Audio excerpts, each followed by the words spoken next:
నమస్కారం ఫ్రెండ్స్.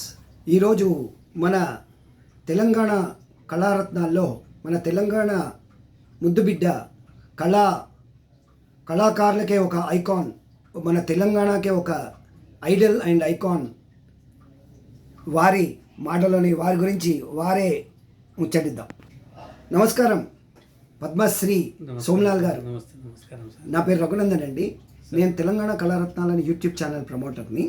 మీ కళా ప్రయాణం గురించి మీరు మా ప్రేక్షకులకు మీ బ్లెస్సింగ్స్ చెప్పండి ప్లీజ్. నా కళా ప్రయాణం గురించి చెప్పాలంటే సార్, ముందుగా వింటున్న వాళ్ళను, చూస్తున్న వారికి అందరికీ నా నమస్కారాలు.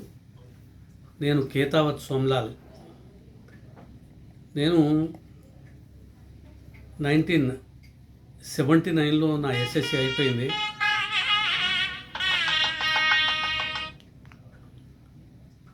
ఆ రోజు నుండి నేను ఏదో ఒకటి చెయ్యాలన్న ఉద్దేశంతో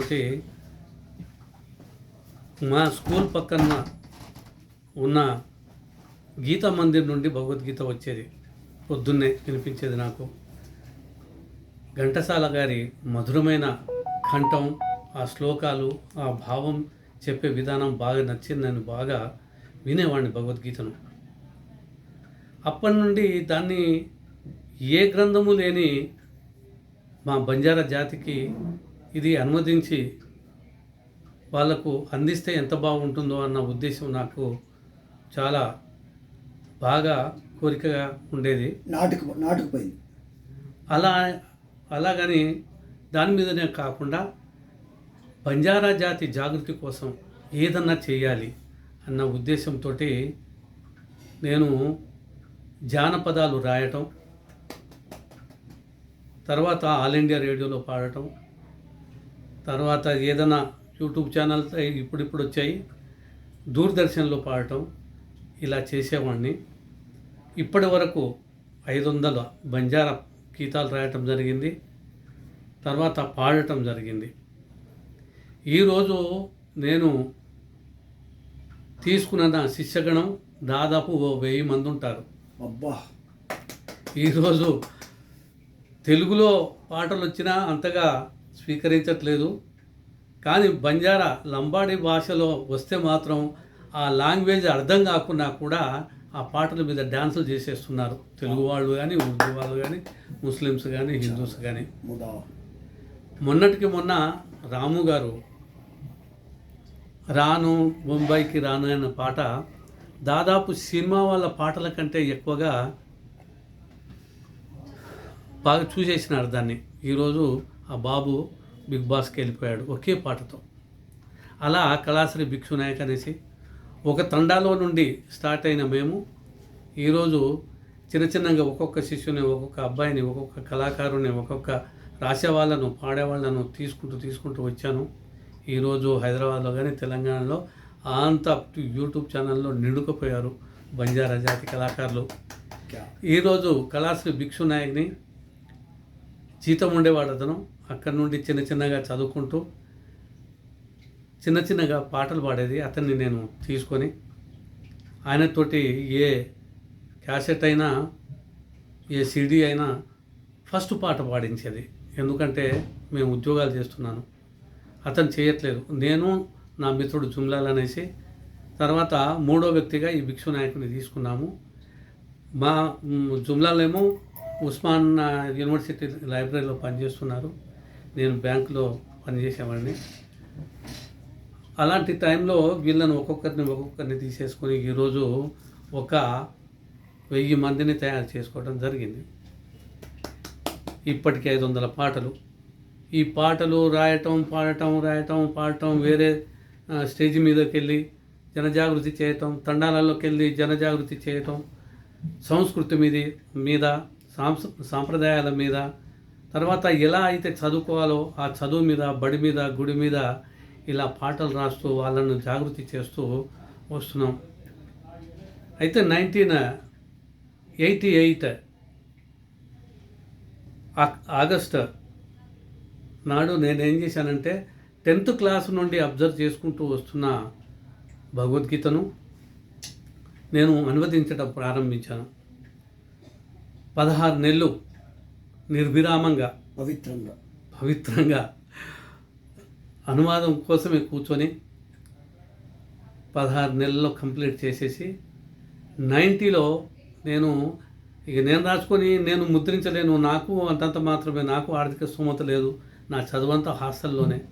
కాబట్టి ఒక మాస్టారు బడిపంతులు అతను, ఇది మీరు తర్జుమా చేశారు బాగానే ఉంది, దీన్ని మీరు తిరుపతి తిరుమల దేవస్థానానికి పంపండి, వారు ముద్రిస్తారు అనేసి నాకు సలహా ఇవ్వటం జరిగింది.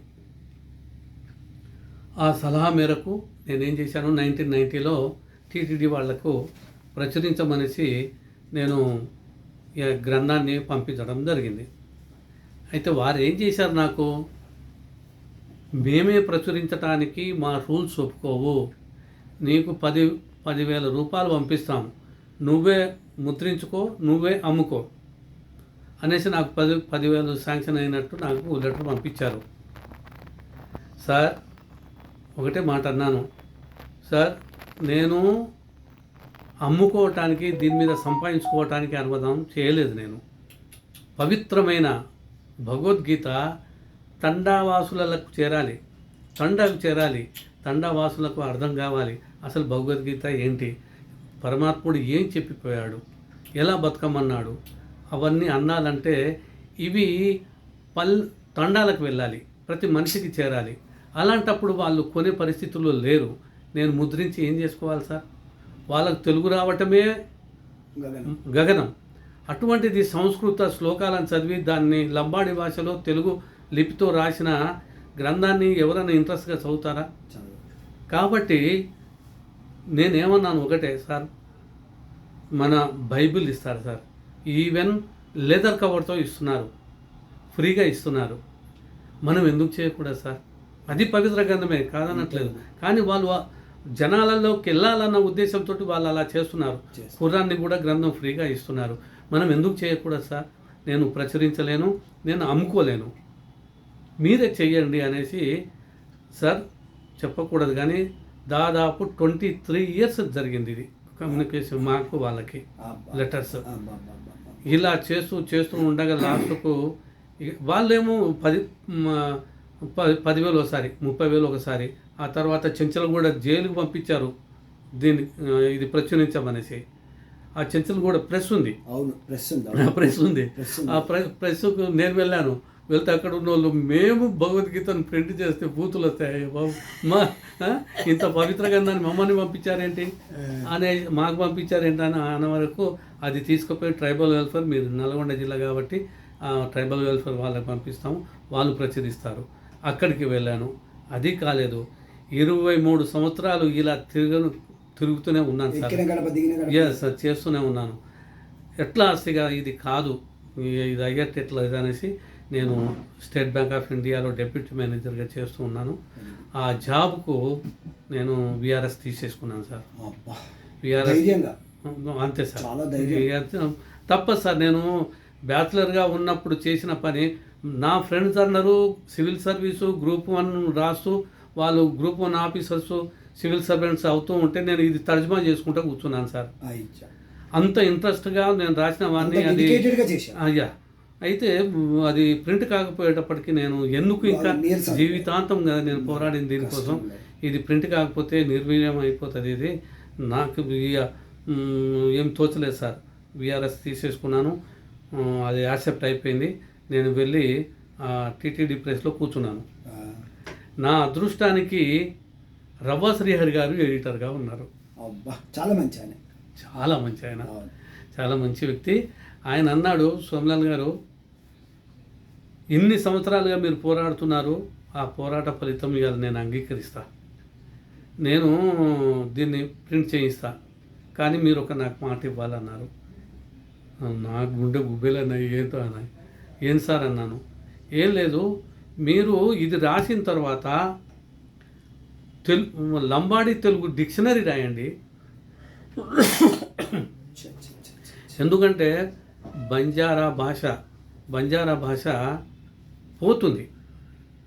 తెలుగు మాట్లాడుతున్నారు, హిందీ మాట్లాడుతున్నారు, ఇంగ్లీష్ మాట్లాడుతున్నారు. లంబాడీ భాష మాట్లాడితే అవమానంగా ఆ, అవమానపడుతున్నారు. కాబట్టి అది పోవద్దు అంటే మీరు డిక్షనరీ చేయాలి, రాయాలి. డిక్షనరీ రాస్తే రెండు దిక్కుల ప్రయోజనం ఉంటుంది. అటు భాష బతుకుతుంది, ఇటు భగవద్గీత కూడా బతుకుతుంది. రాని పదాలకు కూడా వాళ్ళు చూసుకుంటారు. అలా అనేసి ఆయన అనేటప్పటికీ నేను ఆ రోజు వచ్చేసి నేను డిక్షనరీ మొదలు పెట్టాను. అక్కడేమో ప్రింటింగ్ స్టార్ట్ అయిపోయింది. వెరీ గుడ్, ఎంత మంచి మాట. అలా చేశారు సార్. అది 2014 అక్టోబర్ స్వామివారి బ్రహ్మోత్సవాలలో సుప్రీంకోర్టు చీఫ్ జస్టిస్, అప్పుడు జస్టిస్గా ఉన్న ఎన్వి రమణ గారు, వీళ్ళు వచ్చేసి దాన్ని అక్కడ రిలీజ్ చేశారు. ఆ గ్రంథ ఆవిష్కరణ ఆ రోజు జరిగింది. మీకు శాంతమైనప్పటికీ అంతే కదా సార్. మరి ఇప్పుడు జీవితాంతం దానికోసమే చూశాం కదా. ఒక మీ జీవితం ధన్యమైంది. చాలా పోరాటం ఆ రోజుకు ధన్యమైంది మీ జీవితం. Yes sir. నిజంగా బ్యాచిలర్గా ఉంటేనే చేయగలనేమో అనేసి ఈవెన్ పెళ్ళి కూడా నేను లేట్ మ్యారేజ్ చేసుకున్నాను. ప్రమోషన్ తీసుకోలేదు సార్ నేను. దాదాపు 15 years నేను బ్యాంకులో. ఇగో భక్తి మీకు, భక్తి సార్, భక్తి. ఆ గ్రంథం వెళ్ళాలి, జాతికి ఏదో చెయ్యాలి. భగవద్గీత అది రాతను మారుస్తుంది సార్, చేతలను మారుస్తుంది సార్, జీవితానికి చెప్తుంది సార్. జీవితం ఏంటంటే చెప్తుంది, ఏం చేయాలో చెప్తుంది, ఏం చేయకూడదో చెప్తుంది. అన్ని ప్రశ్నలకు జవాబు ఉంది సార్ భగవద్గీతలో. కాబట్టి అది ఎలాగూ నా తండవాసులకు అందించాలన్న ఉద్దేశంతో చేశాము. అది ఫ్రూట్ఫుల్ అయింది సార్. అందుకు ధన్యవాదాలు. ఒక పంక్తి చెప్పండి. ఏది? మీ బంజారా భగవద్గీతలో ఒక పంక్తి చెప్పండి. అయితే ఇప్పుడు ఏంటంటే సార్, ఒకటి ఏదైనా. ఇప్పుడు ఈ సమాజం 4 వర్గాలుగా అది ఇది చీలిపోయింది. ఇది ఎవరు అసలు సృష్టించింది, ఎక్కడిది ఇది, అది ఇది అనేసి అన్నారు. అనేసి ఇప్పటికీ అది వివాదంగానే ఉంది సార్.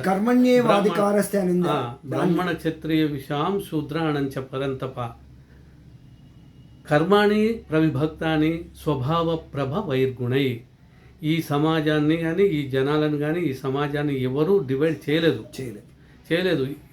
ఏం చేసింది?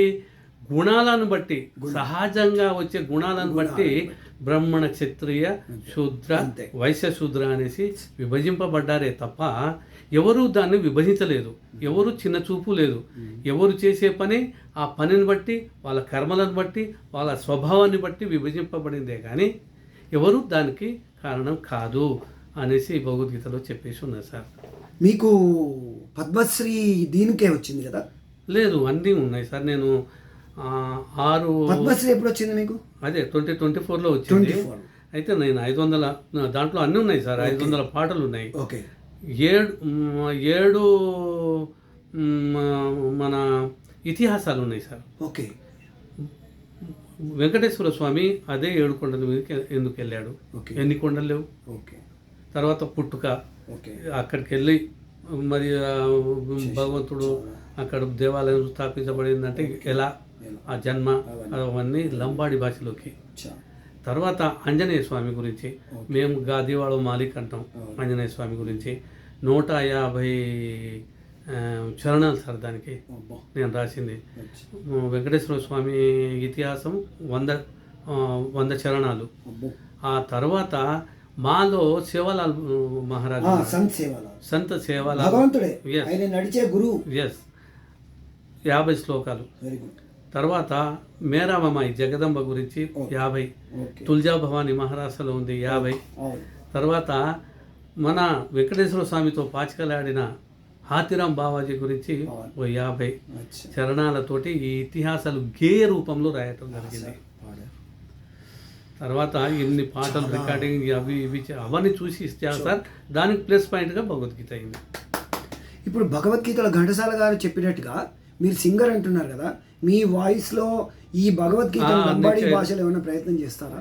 నా వాయిస్లో అంటే కరెక్ట్గా ప్రొనౌన్సియేషన్ పోతుందనే ఉద్దేశంతో కొందరు ఏమడిగారంటే సార్, చదువుకున్న వాళ్ళకే మీ భగవద్గీత పనికొస్తుంది. చదువుకున్న వాళ్ళకే కదా. ఇప్పుడు పల్లెటూళ్ళలో ఉంటారు, తండాలలో ఉంటారు, వాళ్ళు చదవలేరు. అందులో తెలుగు లిపిలో రాశారు. మరి మొత్తం ఉన్న అందరికీ అర్థం కాదు కదా. హిందీ ఉంటుంది, మరాఠీ ఉంది, తమిళం ఉంటుంది, ఒక్కొక్క రాష్ట్రానికి ఒక్కొక్క లిపి ఉంటుంది. మరి వాళ్ళకి ఎలా? అలా క్వశ్చన్స్ వచ్చినప్పుడు నేనేం చేశానంటే గజల్ శ్రీనివాస్ గారు ఉన్నారు. అవునా? గజల్ శ్రీనివాస్ గారి దగ్గర ఆ భగవద్గీత మొత్తం పాడేసి ఉంది. మీదా? భగవద్గీత భగవద్గీత ఉంది. పాడాడు ఆయన. ఏది మీది భగవద్గీత? మీ భగవద్గీత? భగవద్గీత ఆయన పాడాడు. ఓకే. నేను దాని భావం చెప్పుకుంటా వచ్చాము. ఓకే. ఇప్పుడు ఏ లాంగ్వేజ్ వచ్చినా ఏ లిపి వచ్చేసినా కూడా భాష వచ్చు కదా, అంతే. కాబట్టి వింటే చాలు అర్థమైపోతుంది. దానికోసం అనేసి రికార్డింగ్ చేశాం సార్. ఆయన మహానుభావుడు ఏం చేశాడంటే ఇప్పుడు 108 భాషలలో భగవద్గీత రాబోతుంది సార్. అది గజల్ శ్రీనివాస్ గారు చేస్తున్న కృషి. మొన్న సేవాగఢ్లో కార్యక్రమం జరిగింది, ఆ రోజు ప్రకటించినారు. అది పూర్తి అయిపోయింది సార్, రికార్డింగ్ పూర్తి. రాష్ట్రపతి గారి దగ్గరికి వెళ్ళారు, మీ అనుభవం ఏంటో చెప్పండి. వణికిపోయాం సార్, వణికిపోయాం. ఆ అవార్డు తీసుకునేటప్పుడు మహామౌలి మైండ్లు తిరిగారు సార్. ఎవరెవరు ఎంత పెద్ద పెద్ద మహానుభావులు ఎక్కిన స్టేజ్ అది. దేశీయులు విదేశీయులు ఆనంద బాష్పాలు వచ్చాయి. ఎస్ సార్, వణికిపోయాం అసలు. మీ అనుభూతి చెప్పండి. చాలా, నేనైతే ఇదై కళ్ళ నీళ్ళు వచ్చినాయి sir. Yes sir, yes sir. నేను వెళ్ళేటప్పుడు చాలా ప్రౌడ్గా ఫీల్ అయ్యారు. చాలా సార్, అసలు ప్రపంచంలో ఉన్న మహానుభావులు ఎక్కిన స్టేజ్ కదా అది, మామూలు స్టేజ్ కాదు కదా. నేను ఎక్కడనో నూకన్ కార్నర్ ప్లేస్ సార్, ఊరు కూడా కాదు, రెవెన్యూ గ్రామం కూడా కాదు మాది, చిన్న దానికి ఆమ్లెట్ తండాలు. ఆ తండాలో ఎక్కడో బీద కుటుంబంలో పుట్టేసి ఈరోజు ఢిల్లీకి వెళ్ళేసి ఆ మహానుభావులు ఎక్కిన స్టేజ్ ఎక్కగలిగానంటే దానికంటే జీవితానికి ఏం కావాలి సార్? ఉప్పొంగిపోయాను సార్. మీకు శిరస్సు వంచి నమస్కారం చేస్తాను. Thank you sir, thank you very much. నేను మీకు పద్మశ్రీ, ఇంకా మీకు మీ జాతి కోసం మీరు ఇంకా కృషి చేసి మీకు ఇంకా పద్మభూషణ్ పద్మవిభూషణ్ కూడా రావాలని నేను ఆకాంక్షిస్తూ, నేను చాలా ప్రౌడ్గా ఫీల్ అవుతున్నాను మిమ్మల్ని ఇంటర్వ్యూ చేసినందుకు. మీరు మా తెలంగాణ కళారత్నాలు మా ఛానల్కి మాకెంతో సుదినం, మంచి రోజు. మా ఛానల్కు మీరు బ్లెస్సింగ్స్ ఇవ్వాలని కోరుకుంటున్నాను. Thank you sir, thank you. ఈ ఛానల్ ఈరోజే పరిచయం అయ్యారు సార్ నాకు. అందులో ఒక పువ్వులాగా కళాకారుని వర్ణించారు. ఈ పువ్వుల బుట్టలో అన్ని కళారంగాలను కళాకారులను అందరినీ పొదుగుతున్నాను. మీరు కూడా ఇంటర్వ్యూ అంటే ఇప్పటికిప్పుడు ఇవ్వటం జరిగింది. ఇది సార్కి ఉన్న ఇంట్రెస్ట్కి వారికి ధన్యవాదాలు. Thank you very much. నమస్కారం సార్. నమస్కారం. Thank you. ఎడిట్ చేస్తారు కదా friends, thank you very much. నమస్కారం.